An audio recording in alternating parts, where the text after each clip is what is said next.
Wolfboy muted and Kakaman muted. People need to be seen as people. Guys, we're Be gonna be watching this thing. Yeah.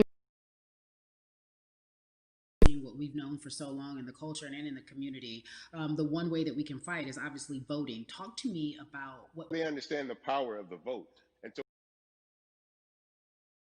the power of their vote, and not just on a national level, because a lot of times we only have this conversation every 4 years. People need to be very much involved in their local politics. Elected officials are, where they stand on issues that affect you, and you need to use your vote to either support the ones about you and your condition, or to elect people who do. A newer initiative that we're dealing with is educating felons, right? So in the state of Texas, if you're a felon, right, if you've been to jail or to prison, and but you're no longer on probation or parole, you have the right to register to vote. Another thing that was just brought to my attention, there's an initiative called Orange, which is happening not just in Houston, but all over the country. If you're in jail currently, um, you're still in jail waiting for your day in court, you are still eligible to vote. and you said something so key. They work so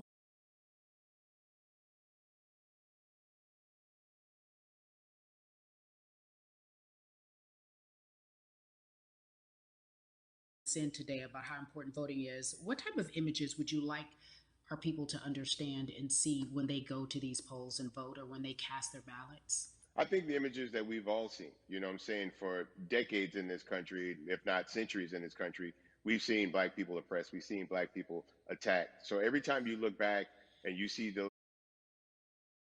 of color being attacked by dogs and people of color being sprayed with hoses, that's what they were fighting for. Back then, they were just fighting for a chance to vote. People like Martin Luther King Jr., people like Malcolm X, these people died to help us um, be in a position to have the power that we have now, which is to be able to cast a vote and make a decision about the people that have controls over our lives. So, I mean, if you in your own community need a reason to vote, look at a person like George Floyd. If the people in your city are not open to police reform, are not open to having a conversation about defunding the police, are not open to issues concerning economic equality, judicial equality, and racial equality, right? If they're scared to say Black Lives Matter, you have the power to put people in those positions who do believe that Black Lives Matter, who do believe in racial equality, economic equality, judicial equality, That's right. right? That's Who right. see us as human beings. And if the people in your community don't feel that way, vote them out. It's that simple. It's just vote them out. We don't have enough time to sit around and hope that people change their minds. Yeah, Bumpy, you point out something so important, and that is with our voice, and that's how we use our voice. I think of where we are right now. People say this is a particular moment, but it is a movement, not just a moment, it is a movement. Why, in your opinion, was it George Floyd's death? Why was that the chosen brutality for people to say, oh my God, black people are still oppressed in this country, and it is not fair? I think it's twofold, Carrie. In so many different encounters between people of color and the police, there simply is no proof of what happened in the interaction. Mm. And so what happens is in a court of law, it tends to lean towards the policeman's point of view, right? In this case, we saw very clearly what happened. I think the other thing is due to the fact that everyone was at home, basically during this time period in relation to the coronavirus. You couldn't avoid it, right? It was on every television station, it was on every social media platform. Everywhere you turn, you were constantly hit upside the head with this message. You see in the interaction that this man did nothing to deserve what happened. That's right. I think so well said, because if you think about it, in the grand scheme of things, it wasn't worth it, and he didn't have to lose his life. I think that you touched on something that a lot of people talk about, and that is now defunding the police. That has been such a huge conversation, but there's so many misconceptions around defunding and dismantling. If you will, educate the audience. All right, so most people, when they hear the term defund the police, they tend to think of, oh, they're going to take away our police department. Nothing could be further from the point.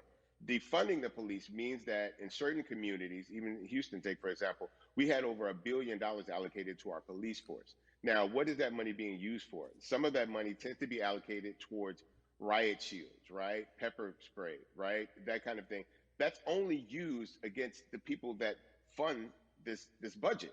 right? So why would the people want to supply the police with the means to oppress them? If the police are concerned about the situations in certain Yep. communities with a higher crime rate, well, higher crime rates tend to happen in communities where there's not there's not employment opportunities, right? There's not a lot of social services, and people are going to do what they need to do to take care of For themselves sure. and their families. When the community has more opportunities for employment, more opportunities for upward mobility, then they tend to be a less of a strain on the government.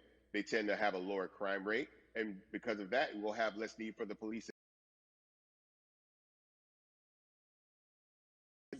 Things in terms of making sure that we are holding our leaders accountable. Talk to me about some of the other projects that you're working on. Well, right now, obviously, being a part of More Than a Vote is essential.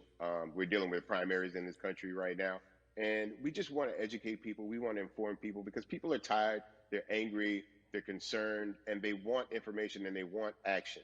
And so we want to make sure that we give them the right information and lead them in the right direction. And we thank the people that do not look like us for standing with us right now because it's very Amen. important that people who aren't black be involved because if black people could have gotten rid of racism, we would have done it hundreds of years ago. And so I'm trying to use my voice and my platform just to let people know that if they feel like I do, there's a number of places they can go to enact change in their community. People need to know about how their city council runs. They need to know that they have the ability to speak when city council meets, to let them know that that's not the way that they feel their city needs to be run. Those are not the places that they feel the money of their And Bud, community needs to be allocated. and Bubby, even a step further, they could run for office. Like people act like they leave it up to somebody else. If you're upset, it's not hard to get on the school board. It's not hard to be a part of the city council. It really isn't. And depending on how small your town is, you could be a mayor. It's the power is with the people, and we need to just know that that's happening. Absolutely. And it's always been with the people. You know, if you look at Trayvon Martin's mother, Sabrina Fulton, right? She felt that there was a system of racism and a system of oppression that led to her son's death. And so what did she do? She ran for city council and she was elected to Yeah. city council. Our own former president, 44, Barack Obama, right? Started in the community as an activist, ran for an elected position, became senator, ran for another elected position and became president of the United Mm-hmm. States. So don't think that Mm-hmm. you can't make a difference. You know what I'm saying? You don't need a lot of money. You don't need a lot of power. Your voice is enough to make a difference. Amen. I feel like I need to go out and run for something. You gave me a rousing speech there, sir. I'd be remiss if I didn't ask you this. When I talk to my brothers, I have to ask you, as a black man, how are you doing? Are you okay? I'm good. I'm good. I have a very strong relationship with God. So prayer definitely works for me. I have children and grandchildren who are watching me, who are encouraged by what I do, and they're proud of me right now, and that's really what matters. The change starts at home, so as long as you have a support system that believes in what you're doing and supports you in what you're doing, you have everything you need to go out there and fight the good fight. And for those that don't, there's a community of people here to help you. So you can go to places like morethanavote.org. There are many different places that will encourage you, inform you, and they will put you with groups of people that feel like you, that are ready to take action. So no one has to go about this alone if they want to do it. Yeah, we're stronger together. People have been saying it, but that has much more meaning now that we are in our movement, not just this moment. Bumby, it has been an education, always a pleasure. Thank you so much. I appreciate you. Keep fighting the good fight. Keep up the good fight.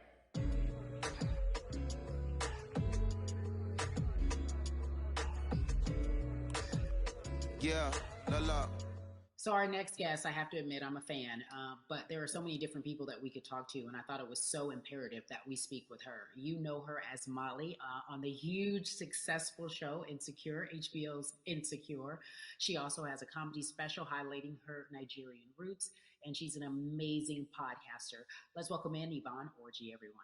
You have such a beautiful way of making things funny, giving us our medicine with some candy, right? The humor Yeah. and the healing. You bring all of that to your space. And right now, as you look across this country and how everyone is so broken and so upset, if it's not social injustice, it's the pandemic, it's depression, it's unemployment, the list goes on and on.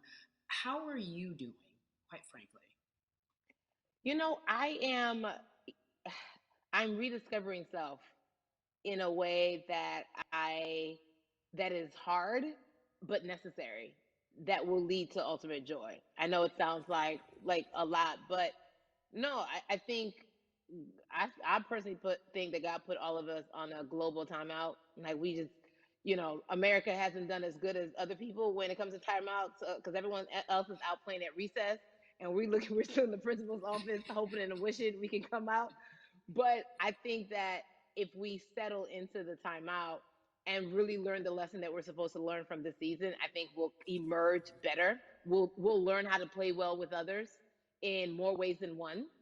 And so personally for me, I'm taking this time to learn me in a new way. I feel like I'm being ushered into a new season and I'm getting still because sometimes the busy uh, confounds the work that we're supposed to actually be doing. We're busy doing other stuff, but we got work that we need to do on the inside. And I'm leaning into it. I'm like, dang, I thought I was gonna be able to rest like everybody else. And God's like, nah, we got work to do. You know what? And I think that's what everybody is saying about 2020. It's demanding that we be better. And you said it's a global timeout. What do you mean by that? Yeah, it's like everyone sit down, be humble, to quote the great prophet Kendrick Lamar.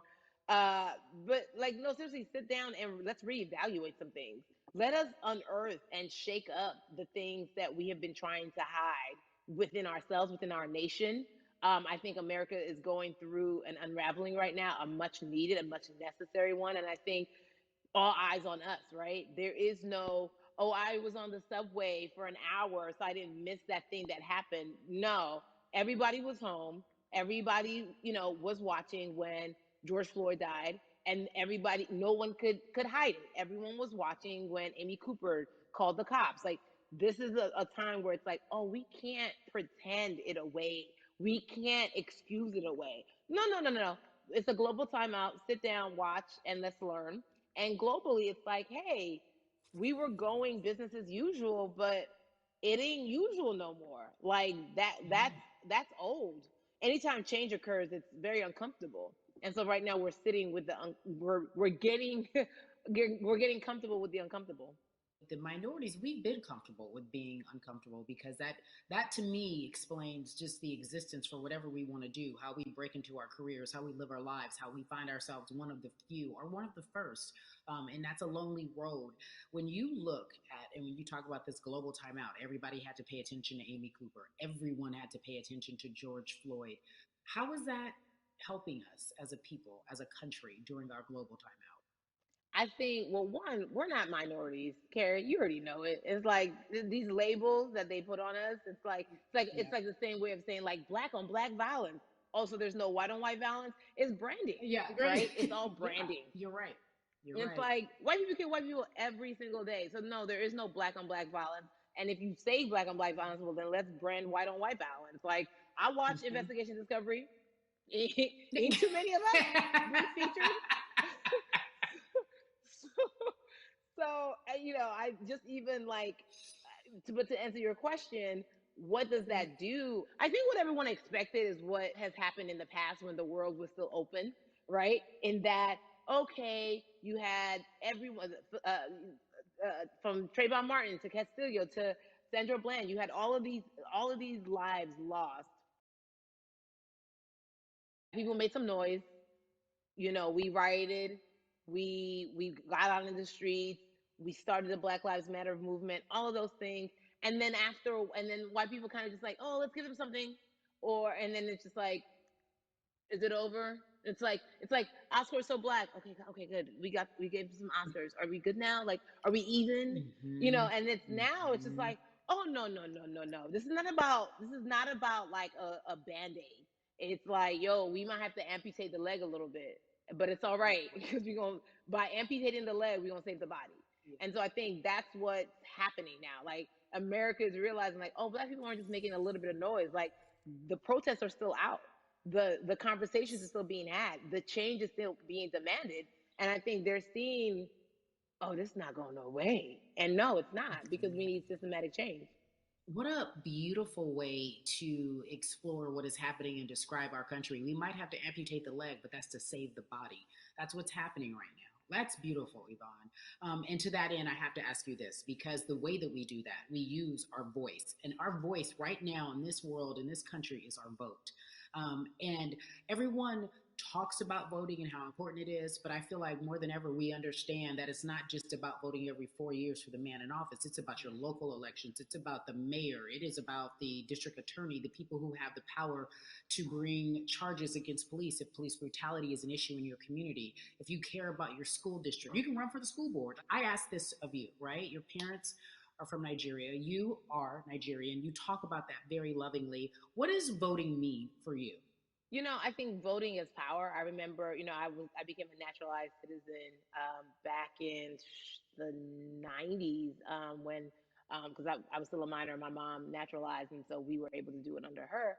And just even that power of like, we are American citizens and all the access that we have by being citizens, one of those accesses and those access to power being voting, it's a big deal. It's a big deal because not only do we have the opportunity to be in this country, but now we can be of the country. We can be of the systems. We can be of the rules. We can be of what it actually affords. But I think going back to your earlier comment about just the setup of systems, I think we are done a disservice. Either it's schools or whatever it is, and I'm not putting teachers on blast. I think teachers do a phenomenal job, but for some reason, we do not, and give them all the raises. I know too many parents who are like, this child of mine, I do love them, but hey, where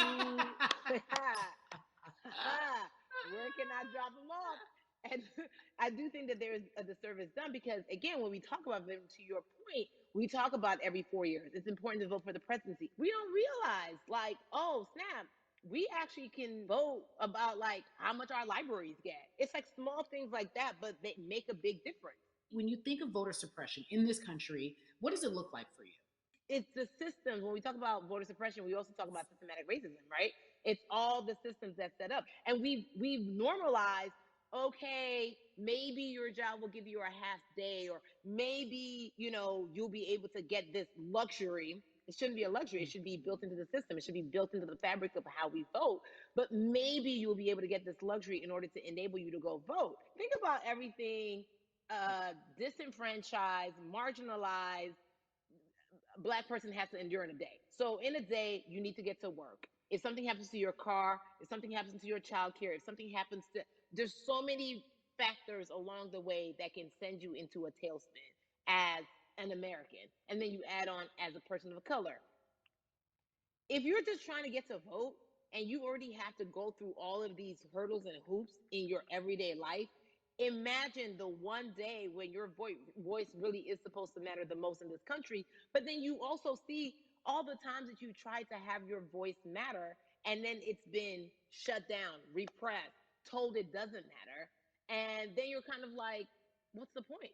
How do we keep hope though? If I'm watching this right now, how do we as a people stay hopeful? How do we believe in the promise that these quote unquote forefathers have given us? Because have you met Black people? By default, like hope is infused in our DNA. Like, you know what I'm saying? Like if we haven't been broken now through, be it through slavery, through capitalism, give it to me, colonization, through segregation, through, I mean, listen, the history of Black people in this country is, at one point, we were 3/5 people. Mm-hmm. That was a written law. And look at us now. We are whole. We are Black girl magic. We are Black boy joy. We are, you know what I'm saying? What I think about in terms of giving us hope, right? We're making a lot of people nervous right now, Carrie. We're making a lot of people nervous right now because they're like, dang, we put all these obstacles in their way, and these jokers are resilient. But that should give us hope. That should give us hope that, like, we can't stop, won't stop. I mean, I went to the school of Diddy, you know what I'm saying? Hashtag, Harlem shaking it right now. Can't stop, won't stop. And I think that's our motto. We can't stop voting and we won't stop voting. We can't stop marching and we won't stop marching. We can't stop thriving and we won't stop thriving. To that end, because you led me directly there, I've been asking everyone who's appeared on this platform, what does activism look like? And I feel like back in the day, we had an idea. Yes, it is marching. Yes, it Yeah. is protesting. Yes, it is speaking out against things that we feel are not right or unjust. But talk to me about what activism looks like for Yvonne Orji. Listen, activism, I think the beauty of activism is that it has many faces, right? You're going to have the people on the front lines. Like, you know what?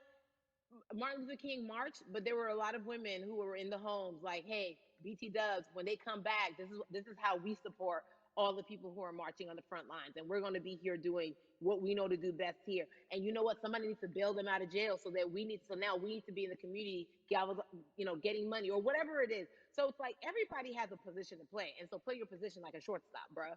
So whoever you are and whatever you do, play your position. So activism could look like, you know what? I'm not the one that's built to be on the front line, but you know what? My pockets go deep, so I'm gonna support the people on the front line. I'm a comedian. Black joy is a form of activism.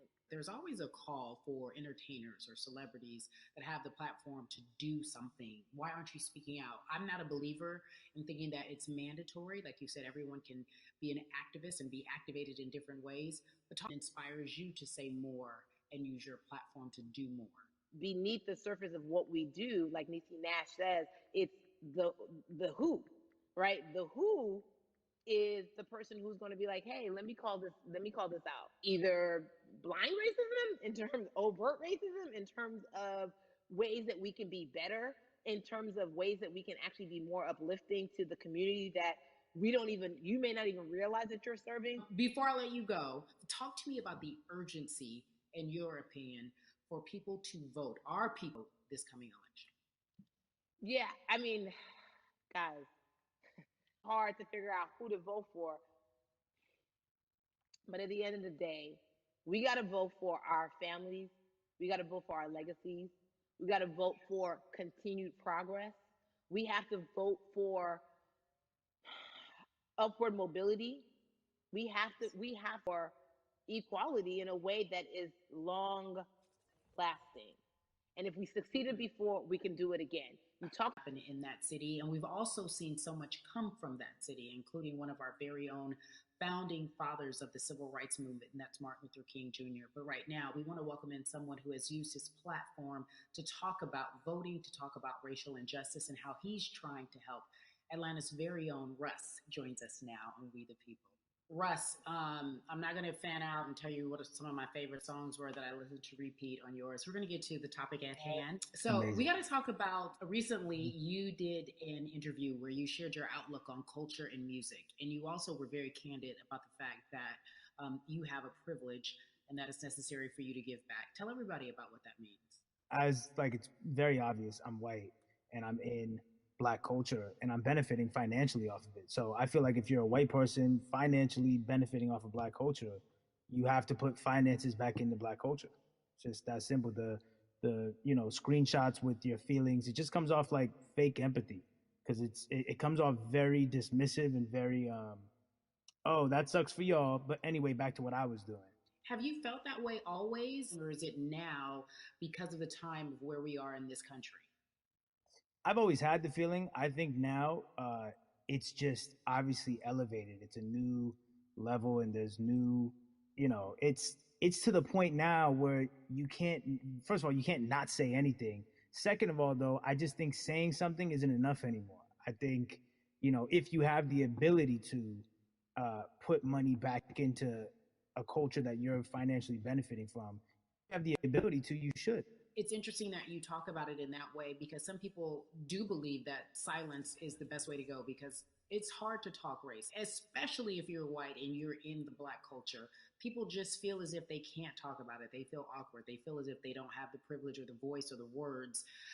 How do you find yourself right now in terms of interacting with people when they want to talk to you about social injustice, police brutality? What's going on in this country right now?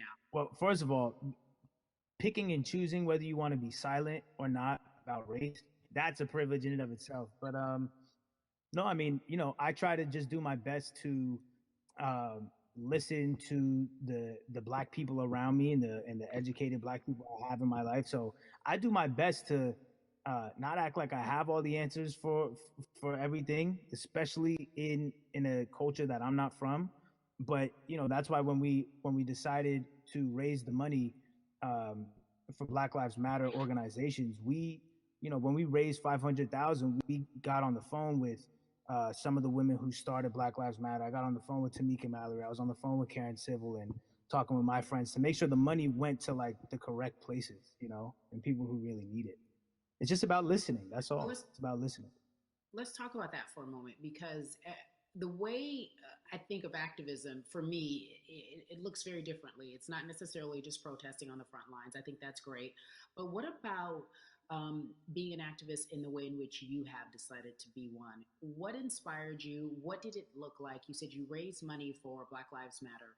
What did you do? Mm-hmm. Walk us through everything that you did and how you find yourself in this moment right now. So for me, it was 3 years ago. I had like a string of festivals, and I decided that I was going to wear T-shirts with a message on them because I figured, what better time to use a platform than in front of a bunch of people.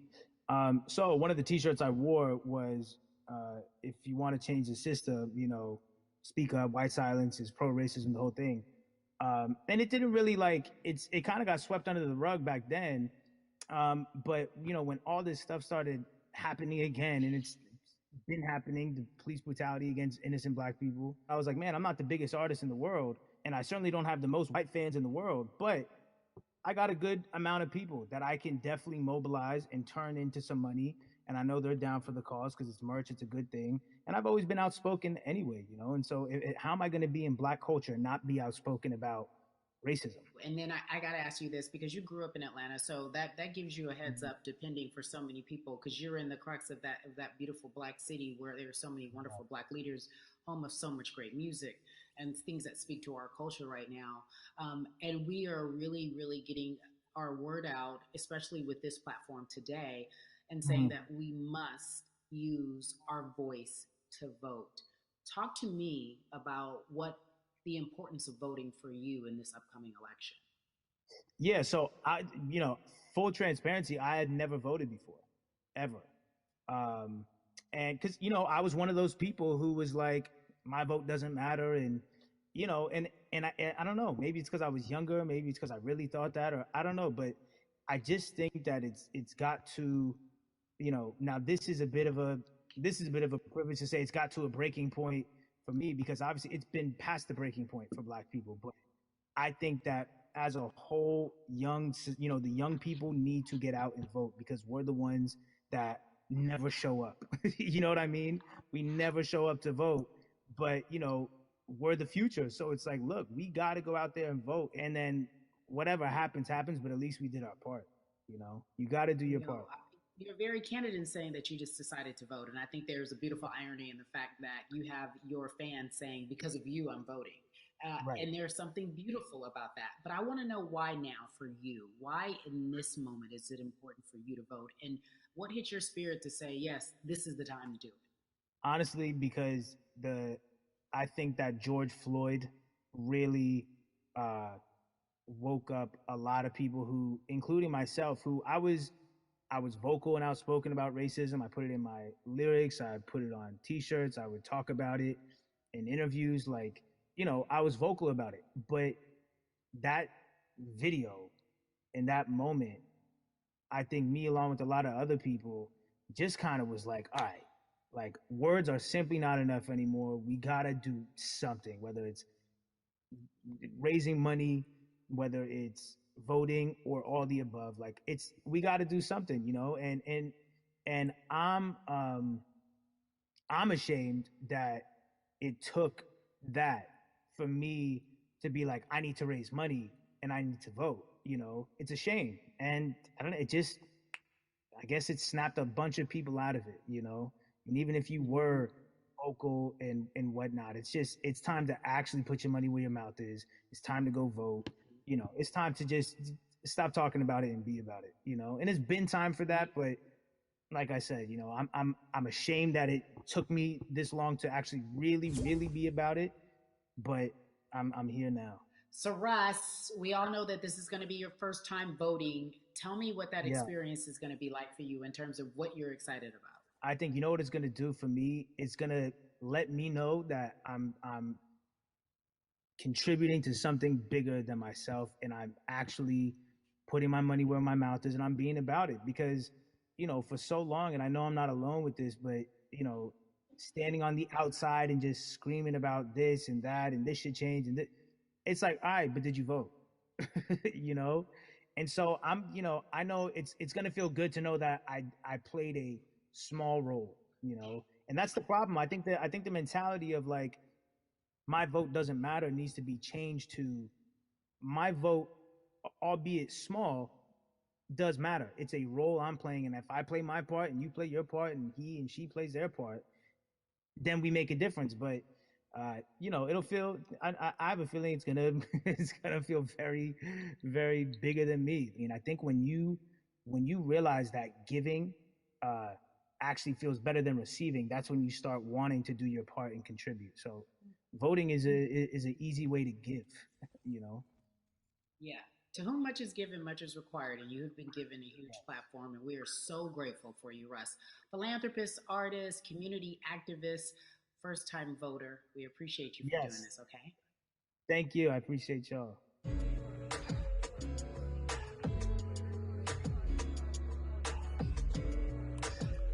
Yeah, la la.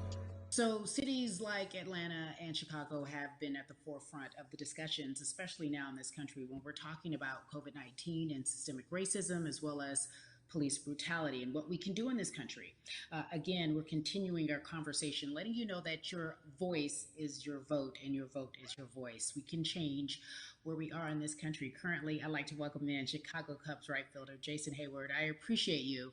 I brought in Atlanta and Chicago because I know you grew up in the metropolitan area of Atlanta, more specifically McDonough. Let's be technical, and and you have been very vocal throughout this entire time in terms of what our country's been experiencing. Let's look at the past month and a half, if you will. What has been the hardest thing for you to deal with? The hardest thing for me to deal with, Carrie, this last month has just been going from the virus shutting everything down to us being called to action. We've had multiple police brutality situations. We've had people protesting, wanting to get the message out. But I really realized that I need to be a part of the positive message and make sure that doesn't get lost in all the chaos going on for people to actually hear from a reasonable, respectable person who cares about everyone involved. A reasonable, respectable person who cares about everyone involved, which leads us to More Than a Vote. It is a beautiful collective of Black athletes and artists. You are a part of that. Talk to me about why that's important for you right now and this be a part of that collective. To me personally, it's important to be a part of that because I've somewhat used baseball and my craft as an excuse to not get more involved in voting. But I can't any longer use baseball and work as an excuse not to get educated and not also to show people like at any moment in time, any walk of life, we can make a difference. So tell me in your words, what does activism look like for you? In my words, it looks like LeBron James, the biggest athlete right now on the planet, speaking up and breaking the ice for everyone. And I think for the first time, people see and hear from us. So now we have white teammates, we have other people speaking up and realizing, okay, like this is how we go about doing this. And to me right now, social media, athletes speaking up, entertainers speaking up, like we're trying to do with More Than a Vote. You said something I thought was so key because covering sports for so long, I know that it's tough for Black players specifically in Major League Baseball to talk about how they feel. Adam Jones did it in a very eloquent way early on, but there are very few that are vocal. You said you all were afraid. Why use that word and why were you afraid? We was afraid because in 2019, there were 68 of us total. And there are 38 teams. There's 25-man roster on each team. There's a 40-man roster, which is on each team as well. And there aren't many of us. So we're outnumbered in that sense, but not always in a negative way when it comes to our teammates and our clubhouses. But to get to this point, you have to move a certain way. You got to be careful what you say. You can't ruffle feathers. You can't come off and as much like yourself. Probably having to live through life every day, but to get to the highest level, you got to button up. You got to be seen and not heard. So, baseball is, like I said, it was time for us to try and speak up and make a difference and show it's okay to do so because we can't be quiet any longer. That is a button up, be quiet, be seen but not heard. That is a an expression that a lot of Black folks can relate to in whatever aspect of professionalism that they experience, especially if they don't work for themselves. They just feel that. That is also a socialization that we have as Black folks, well, especially like you said, if you want to get to the higher level. And for so long, I felt it bubbling right underneath the surface that so many of us who were in whatever positions we were, who had platforms, were tired of pretending and looking the other way and spending so much time making others comfortable while we were uncomfortable. Do you feel that this is the type of movement that is sustainable, or is it just for a time? No, it takes everyone joining in on the conversation. And right now, I feel like more than ever, there is little things as possible to distract from bigger issues. And we saw on draft day, we saw our president, Theo Epstein, holding up the sign saying Black Lives Matter and wanting to Yeah, include the rest of yeah. MLB in that. But now we're having those conversations as well. So I definitely think this is sustainable. And it's not always just going to be the popular thing to do. You know, this is something that people want to get right because they know we care. Jason, you said you think it's sustainable, that what you're seeing, especially with your colleagues in baseball, that this can be something where you're feeling more comfortable, feeling more safe to share how you feel about social injustice and police brutality. What are you doing right now in this moment with your platform to help change how we look at voting and how to educate the culture and the community about voting? Well, first, what I'm doing, Carrie, is joining up with More Than a Vote and joining up with other athletes and entertainers to get that message out and use our platform in that sense as a group. And try to create a brand with this to make it something that's not just about the election coming, make sure that it's about people getting educated for years to come and figure out where to vote and how to vote. We've got people in different areas that cover different demographics and influence different areas of people. And as a baseball player, as a Black baseball player, I feel like now, like we talked about, is finding the time to show people that you can use your voice in this profession. You don't have to be afraid. And to me, that can help someone, help a kid growing up. He can see me, he can see other guys that were in the video we posted saying, hey, this is what they're standing for. They're speaking up for these things, and it's okay to want to play baseball. It's not lame. It's not something I have to be as afraid of as I was before. So I feel like that's my role in this. I have a younger brother as well. He's 24. He also plays baseball. So I've got to lead by example. I can't just always, come up with a good answer that sounds good on TV. When I get asked a Mm-hmm. question on, what do we need to do to make changes? I'm joining up here to make sure that I take action and get educated myself. For one, so many people, I feel like in Atlanta, they're on the move. Or when you want to try to make a vote and try and cast your vote, you have to do it by mail. You have to sign up for the absentee ballot. Then you have to get another ballot in return. They have to send it back to you. Well, for me personally, they didn't send that back until it was too late, right? We didn't get it in the Mm-hmm. mail to the address that's an Atlanta address at my parents' house. We didn't get that in the mail until it was too late. And then from other friends and family that are still in Georgia right now, I just hear about them being held in lines too long and trying to get off work. And we know how it is for any family, but let alone a Black family in the city or in the Yeah. suburbs trying to take care of their family and trying to provide for them.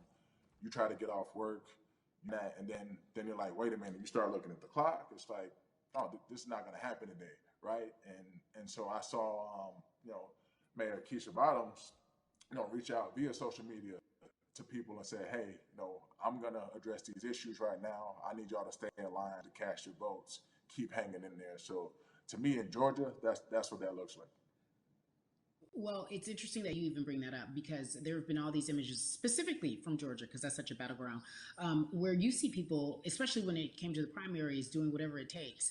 And this is real life voter suppression that you're talking about. It's been happening for decades. It's not fake. What you're saying, these examples of sending you your ballot too late after the fact or shutting down the polls at 6 o'clock while people still are in line, that's a real life issue. There needs to be some type of change. And I think that what we're doing right now is fair. But the idea of voter suppression, do you think that that is well known, especially with folks, within the generation, your generation? I think it's known in our communities, right? I don't think it's spoke on enough. I don't think there's been enough light drawn to it. Bring it to light. Let people hear about it. Let people learn about what that looks like. and get more people to say, okay, look, like this is going to happen. We have to expect this, and we can no longer make the excuse. You know, we can't say they didn't warn us. Jason, everybody knows, or it feels as if everyone knows, that the time is now. America's paying attention to us. We have their eyes, we have their ears. If you look toward the future, what are you most excited about in terms of seeing a change? I'm excited about how fast the word is traveling. You know, the word is being spread right now. The biggest athletes, the biggest icons, biggest entertainers are doing their part, but I'm also seeing people out there on the streets doing their part. You know, when so many things got lost, could have very easily got in the, you know, in the commotion when it came to protests, and you saw rioting, you saw looting. People still stood their ground, and people still went out there and said, look, we're doing this for the right reasons. We're going to come together. We're going to use drones. We're going to use social medias. I feel like this is a new wave of getting things done the right way and just spreading the message. You're right about that. And you're right. People are spreading the word unapologetically. We out here. We doubling down. Thank you so much. I appreciate you. Right.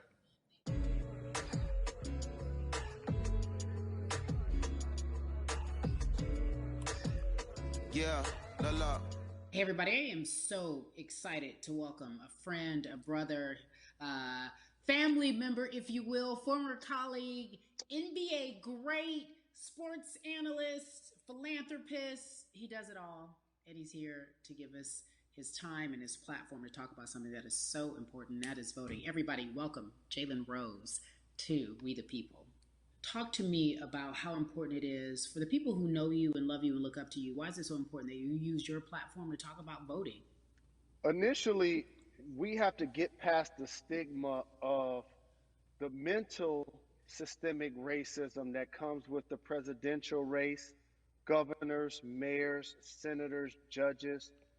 We've been conditioned to believe that our vote does not matter. So usually when we looked up at all of those races and people that were running, not only did they not look like us, we didn't believe they were there to represent our best interest. So therefore, as a collective, we didn't mobilize until Barack Obama, and we felt a sense of hope that finally our country is going to do something that we felt would never happen. And we voted in 2016. We didn't vote, Carrie. We didn't vote. And so many people try to make this political. This is not political. Me telling somebody to vote is like telling somebody to pay taxes. So that's one, getting over the stigma of nobody is going to represent our best interest. And then number two, the reality is that the person that gets the most votes doesn't necessarily win the presidency. That's uncomfortable right there, because that's actually what took place in 2016. The Electoral College chose the president. And if you put all of their pictures up, I'm pretty sure they look a lot more like each other than they look like you and I. How about that?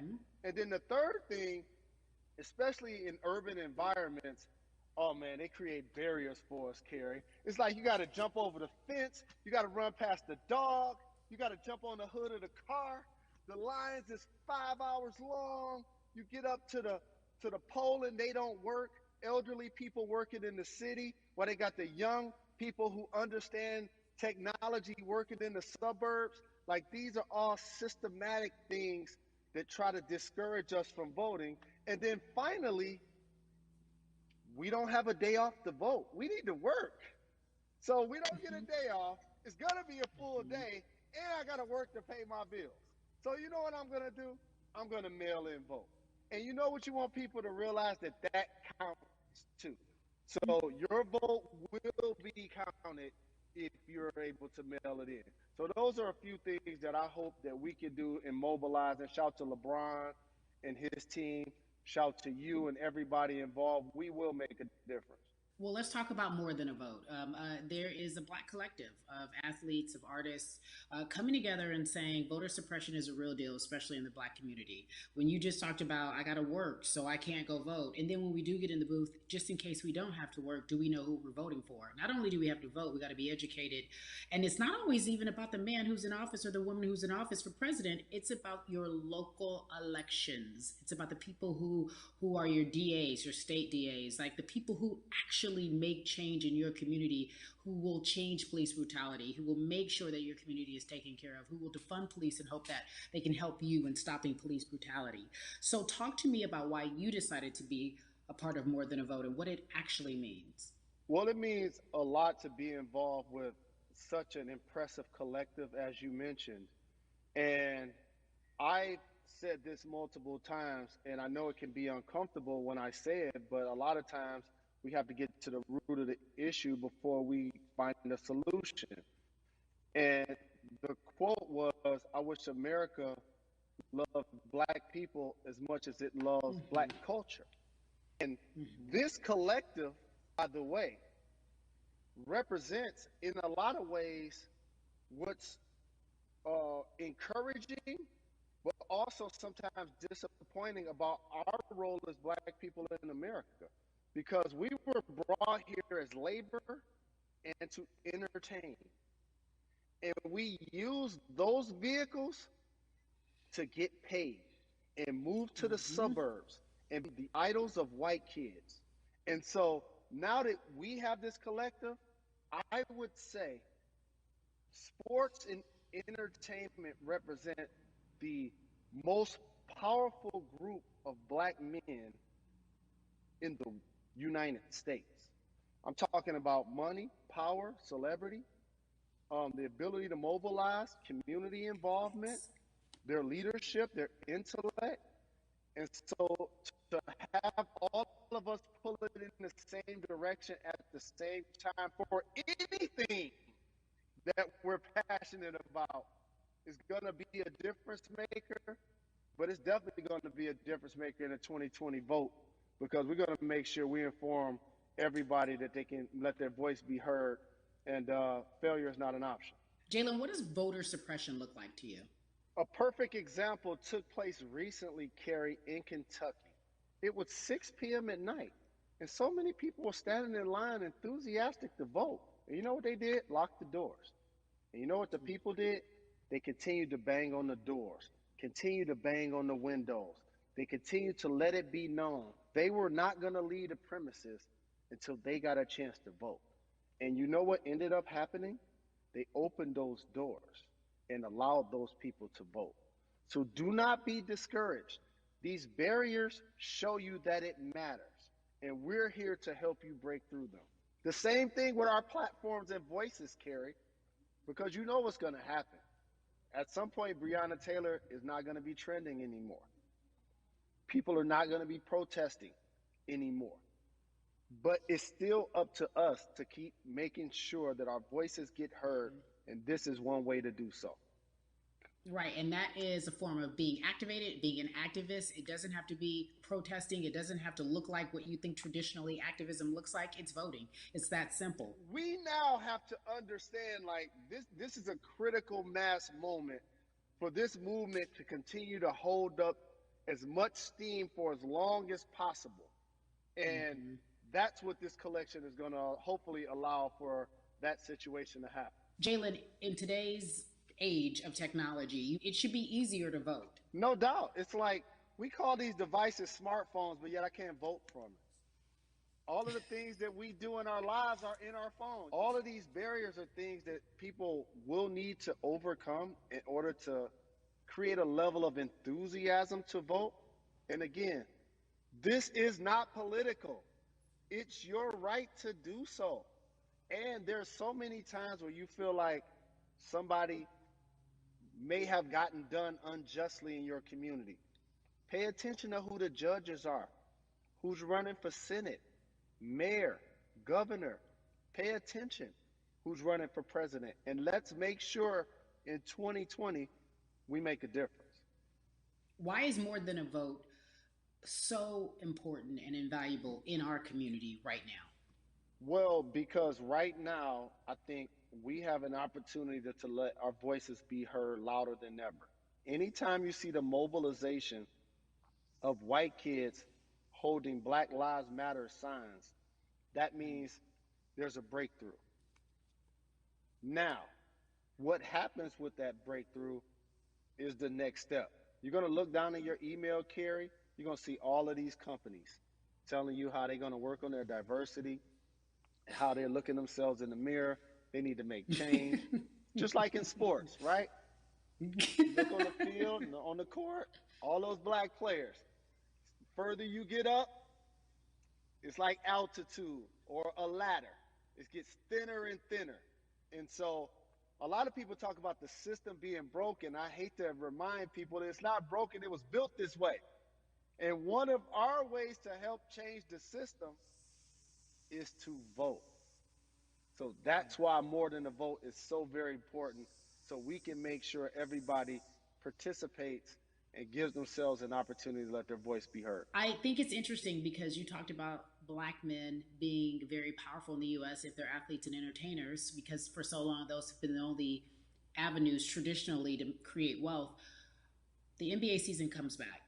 What are your feelings on the season coming back in the midst of everything that is happening? I think you'll see players challenging the establishment more. You're going to see them saying, okay, if you have all of these marketing and promotional deals, how many of them are with minorities? How many people are you employing in NBA? What about certain teams? Who do you have as a minority owner? Or what about the candidates that you have for positions of power? NBA players have proven as blacks that they are now movers and shakers in the game. They're now the dog, not the tail. So if they decide not to play, some of the biggest social changes and conversations have taken place in sports that weren't during the game. Colin Kaepernick was before the game. The Ali Summit was a press conference. So they could mobilize if they chose to. But when and if you do play, challenge the league. Black Lives Matter on the jerseys. Continue to make sure that every time people are watching the game, they're also seeing the movement happen. Jalen, I appreciate you because you are always entertaining and informative at once. I really, truly am looking forward to the NBA season. Thank you for working with More Than a Vote, because your voice, your platform, all of it is needed, my friend. Be safe, okay? Yes, ma'am. I love and appreciate you. One call away always. Thank you. Love you, brother. Love you. Every conversation that Yeah, it's over, boys. Hope you guys enjoyed this like boat thing, and I'll do more of this. So like peace out. Hold up. Right now. Peace out.